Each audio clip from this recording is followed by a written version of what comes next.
இலங்கையில் மிக பாரிய குற்றச்செயல்களில் ஈடுபடுற முக்கியமான 6 புள்ளிகள் இப்போ உங்களுக்கு தெரியும். கடந்த வாரத்தில் இந்தோனேஷியாவிலிருந்து கைது செய்யப்பட்டு இலங்கைக்கு கொண்டு வந்த விவரம் எல்லாரும் அறிஞ்ச விஷயம்.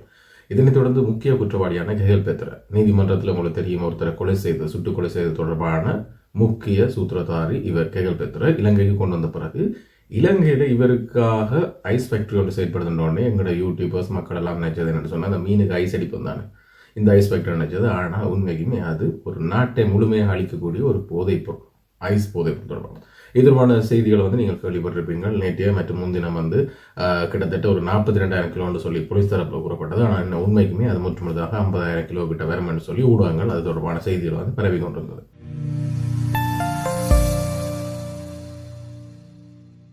இதனைத் தொடர்ந்து இன்றைய தினம், அதாவது இந்த 7ஆம் தேதி வந்து மீண்டும் ஒரு ரசாயன, அதாவது இந்த ஐஸ் போதைப் பொருள் தயாரிப்பதற்கு பயன்படுத்தப்படுற ரசாயனங்கள் இன்னொரு இடத்துல கண்டுபிடிக்கப்பட்டிருக்குது. அதாவது பார்த்தீங்கன்னு சொன்னால் தங்காலையில் இருக்கிற நெரோல்பிட்டியாவில் உள்ள வெளிவென சந்திக்கரை இருக்கிற ஒரு காணி பகுதிக்குள்ள வந்து இது கண்டுபிடிக்கப்பட்டிருக்கு. ஆனால் போலீஸார் கொடுக்க முடியாது. அதாவது அங்கே இருக்கிற மக்களோட தகவலின்படி தான், அவர்கள் கொடுத்த தகவலின் அடிப்படையில் போலீஸார் அங்கே போன இடத்துல அதுகள் வந்து மறைத்து வைக்கப்பட்டிருக்குது. அதாவது கிட்டத்தட்ட 4 மாதத்துக்கிட்ட, அதாவது 4 மாதத்துக்கு முதலே இதெல்லாம் கொண்டு வந்து மறைக்கப்பட்டிருக்கு. அப்போ அதாவது இப்போ 2 கண்டெய்னரில் இங்கே தாக்கப்பட்டதை விட அதுக்கு முதலே அது அங்கே இருந்திருக்குது. ஆனால் பொதுமக்கள் பாதுகாப்பு பேச்சாளர் வந்து குறிப்பிட்ட விஷயம் என்று சொன்னால் சுனில் வட்டாக்கில் ஒரு சில பேர் ஃபோட்டோக்களை வச்சுக்கொண்டு, அதாவது முக்கியமாக சந்தேக நபரனை கண்டுபிடிப்படுற இந்த சம்பத் மற்றும் பியால் வந்து எஸ்எல்பிபிபி பொதுஜன பெரமுனவின் முக்கிய உறுப்பினர்கள், அதை விட அவங்க முக்கிய பங்காளிகள்னு சொல்லலாம். அதனால தான் இந்த பொதுமக்கள் பாதுகாப்பு துணை அமைச்சர் வட்டகளை வந்து சில ஃபோட்டோக்களை வச்சு, செய்தியை பார்த்தீங்கன்னா தெரியும் உங்களுக்கு, போலீஸில்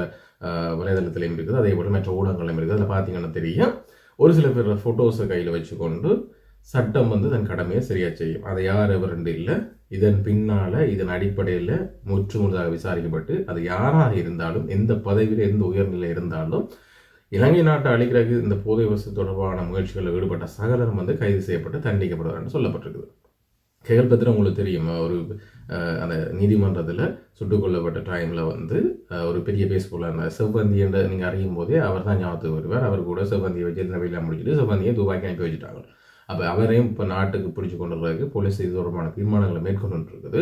ஆனால் தொடர்ந்து விசாரணை இல்லை. உண்மைக்கு பார்த்தீங்கன்னு சொன்னால் இந்த பெரிய ஒரு பாதாள உலக கோஷ்டிக்கு தலைமை வகுக்கிறது பிளான் திட்டங்கள் வந்து உடனடியாக சிஐடியில் வந்து எந்த உண்மையும் சொல்ல மாட்டாங்க. ஆனால் என்ன நடக்குதுங்க உள்ளுக்குள்ளே என்ன நடக்குதுன்னு தெரியாது. இப்படியான ஒரு முக்கியத்துவம் வாய்ந்த கைதிகள் வந்து, அதுவும் பெரிய தலைமை பொறுப்பில் வழி நடத்துகிற பொறுப்பில் இருக்கிறவங்க வந்து மிக விரைவில் உண்மையை சொல்ல மாட்டாங்க. ஆனால் குற்றப்புலமாக இத்தனை இடத்துல இவங்களை வச்சு விசாரிக்கும் போது 90 நாட்கள் நீதிமன்றத்தில் கொடுத்த அனுமதியின் பேரில் வந்து வச்சு விசாரிக்கிறாங்க. இந்த விசாரணையை எவ்வாறு இந்த உண்மைகள்லாம் கசியுதுன்னு சொல்லி தெரியாது. எந்த ட்ரீட்மெண்ட் மெத்தட்டை யூஸ் பண்ணுறாங்கன்னு சொல்லி யாருக்குமே தெரியல. ஆனால் உண்மையாக செஞ்சு கொண்டிருக்கு. ஸோ அவர் கொடுத்த வாக்குமூலத்தின் அடிப்படையில் தேடி போன இடத்துல தான் பார்த்தீங்கன்னு சொன்னால் இந்த 50,000 கிலோ வந்து இந்த கெமிக்கல் கண்டுபிடிக்கப்பட்டது. இந்த ஐஸ் போதைப் பொருள் தயாரிப்பதற்கான ரசாயனம். அப்போ உலக காலமும் மக்கள் மத்தியில் என்ன இருந்தது, கடலால் கொண்டு வர்றாங்க, மற்ற மாற்று வழியால் இலங்கைக்குள்ளே வந்து சேருது, விமானத்தில் கண்டெய்னர் ஒழிச்சு கொண்டு வர்றாங்க இந்த ஐஸ் போதைப் பொருள்னு சொல்லித்தான் இலங்கையில் போலீஸாருக்கும் ஏசிருப்பீங்க, இராணுவத்துக்கும் ஏசிருப்பீங்க, கட்டுப்பாடுக்கும் ஏசிருப்பீங்க, உங்கள் நாட்டை கவனிக்காம விடுறாங்க அதுன்னு சொல்லி. ஆனால் இப்போ தான் தெரியுது மக்களுக்கு, உண்மையாக சிங்கள மக்கள் இப்போ தான் விழிச்சிருந்துருக்காங்க. இந்த நியூஸ் வந்த அப்புறம் பார்த்தீங்கன்னு சொன்னால் எஸ்எல்பிபி, அதாவது பொதுஜன பெரமுனோட கட்சியில் இருக்கிற அங்கத்தோர்கள் கூட இன்றைக்கு செருப்பால் அடிக்கிற நிலைமைக்கு அந்த கட்சி விட்டு வெளியே போகிறாங்க. அப்போ இன்றைக்கு தெரியும், அதாவது இலங்கையில் பலகாலமும் அரசியல் செய்கிற பொதுஜன பெரமுனைக்கு எல்டிடியை விட்டால் வேறு எதுவுமே இல்லை. எந்த ஒரு சந்தர்ப்பத்திலையும் எல்டிடியை தவிர அரசியல் செய்கிறதுக்கு எந்த காரணமும் இல்லை அவங்களுக்கு. என்னென்னு சொன்னால் மக்கள் மத்தியில் எல்டிடியை தவிர வேறு ஒன்றுக்கும் அவர்களுக்கு மதிப்பில்லை. இப்போ கூட நேற்றைய முன்தினம் கூட நாமல் ராஜபக்ச எல்டிடி இருக்குன்னு சொல்லித்தான் அவர் எங்கே போனாலும் பேசிக்கொண்டிருக்கார். எல்டிடி இல்லைன்னு சொன்னால் அவர்களுக்கு அரசியல் செய்கிறதுக்கு எதுவுமே இல்லை. எல்டிடி தான் அரசியல் செய்கிறதுக்கு தேவை. ஸோ அப்படியான ஒரு கட்சி வந்து இலங்கைக்குள்ள பாதாள உலக குழுவை வந்து செயற்பட விட்டு அதனோடாக இலங்கை பூராவும் இந்த இப்போ நீங்கள் நம்புவீங்க வடக்கு கிழக்குக்குள்ள போதை வசதி, இந்த போதைப் பொருள் பாவனை எல்லாம் எப்படி வந்தேன்னு சொல்லி இப்போ உங்களுக்கு தெரியும். அப்போ அந்த காலப்பகுதி யுத்தம் முடிஞ்ச காலப்பகுதி பிறகுதான் திட்டமிட்டு வடக்கு கிழக்கு பகுதிகளுக்குள்ள வந்து போதை வசதி, போதைப் பொருள் பாவனைகள், பாலியல் ரீதியான செயற்பாடுகள் எல்லாம் அதிகரித்து கொண்டிருந்தது. அப்போ இப்போ உங்களுக்கு தெரியும் யார் இதை கொண்டு வந்து அங்கே வந்து திட்டமிட்டு இதை நடைமுறைப்படுத்தினு சொல்லி ஒளிவடியாக விளங்கும். அதே மாதிரி சிங்கள மக்கள் மத்தியில் இப்போ ஒரு சிலங்கா பொதுஜன பெரமுனவுக்கு மேலே வந்து ஒரு அதிருப்தி கொண்டு வெளியிட்டிருக்கலாம். அப்படின்னு சொன்னால் இது வந்து நாட்டுக்கு உகந்த கட்சி அல்ல. இதை பின்பற்ற வந்து உண்மைக்குமே சரியான ஒரு நாட்டு குடிமகனுக்கு அழகல்லைன்னு சொன்ன மாதிரியும் ஒரு சில பேர் வந்து சமூக ஊடகத்தலங்கள் அந்த வீடியோக்கள் பார்த்தீங்கன்னு சொன்னால் தெரியும் செருப்பால் அடிக்க கிளட்டி எறிவது போன்ற விஷயங்கள் நடந்திருக்குது. ஒரு சில பேர் வந்து அதற்கு ஆதரவாக அவங்களுக்கு ஆதரவாக அவங்க வெளில போகிறாங்க 2029 மாதிரியும் சில தகவல்கள் வந்து சமூக வலைதளம் வந்திருக்கு. ஆனால் இப்போ நாங்கள் யோசிக்க வேண்டிய என்னென்னு சொன்னால் இலங்கைக்குள்ள இதே மாதிரி இன்னும் எவ்வளவு இருக்குது. ஒரு புறம் என்னென்னு சொன்னால் இலங்கை அரசாங்கம் சொல்லுது தமிழ் விடுதலை புலிகளோட யுத்தம் முடிவடைஞ்ச பிறகு அரவாசி ஆயுதங்கள் வந்து பாதாள உலக குழுட்டு தான் இருக்குன்னு சொல்லி என்னென்னு சொன்னால் அந்த யுத்தத்தில் கையகப்படுத்தப்பட்ட சில பிஸ்டல்ஸ் இந்த பெரிய AK-47 துவக்கெல்லாம் வந்து பாதாள உலக குழுவர்கிட்ட வந்து கைமாற்றப்பட்டிருக்குது. யார் கைமாற்றினது?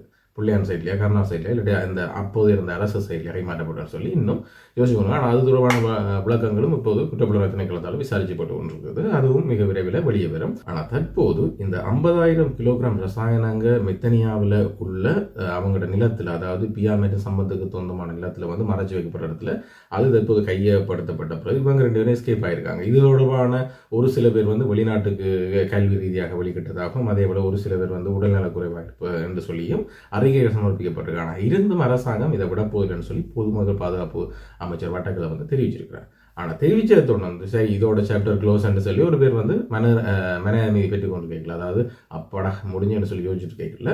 அடுத்த பார்த்தீங்கன்னு சொன்னால் தங்கால இருக்கிற நிரல்பிட்டியால் இருக்கிற இந்த வெளிவெண்ண சந்திக்கறியாமல் இருக்கிற காணி பகுதியில் வந்து இது இன்னொரு தொகுதி வந்து கண்டுபிடிக்கப்பட்டிருக்குது. இது யார் கொடுத்தது?